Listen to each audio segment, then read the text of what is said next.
Reita. Ydych chi wedi clywed am y terfysgoedd hil yng Nghaerdydd a y Barri a Chasnewydd? Mae blwyddyn 56 wedi edrych arno fe, wedi eto.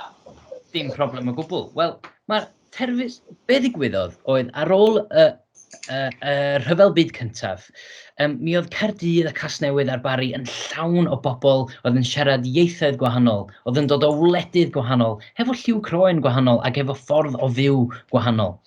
A mi oedd na ormod o bobl ar gyfer faint o waith oedd yna. Felly mi oedd bobl yn dechrau ffrio fo'i gilydd. A yn bechod, ac sy'n hanes trist yn hanes Cymru, ydy bod pobl wedi ymosod ar bobl hefo lliw croen gwahanol, neu pobl oedd yn siarad ieithoedd gwahanol, bod pobl wedi ymosod arnyn nhw, wedi gweiddi pethau afiach arnyn nhw, wedi torri ffenestri a wedi gwneud i rai pobl deimlo yn ofnadwy. Felly, oedd na bobl, mae hwn yn hanes tywyll yn hanes Cymru, ond ydy o'n bwysig bod ni'n cofio hanes da a ddrwg?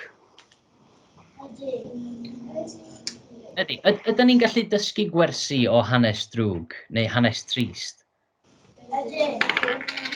A yn gobeithio bod Cymru yn le brafiach i fyw rwan a bod o ddim yn le i bobl fod ofn. Ond mae'n bwysig bod ni'n dysgu gwersi o hanes tywyll a mae'n bwysig hefyd bod ni'n cofio hanes da a hanes drwg yn gwlad. Felly, dyna oedd hanes terfysgoedd hil yn Nghaerdydd, y Barri a Chasnewydd. Os ydych chi eisiau gwybod mwy, ewch i chwilio ar yr rhyngrwyd. Mae yna gymaint o wybodaeth allan yna.